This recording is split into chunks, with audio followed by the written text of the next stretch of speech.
Elevamos los ramos para ser bendecidos.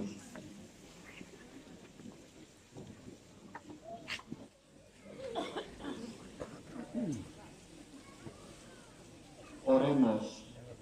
Dios Todopoderoso y Eterno, santifica con tu bendición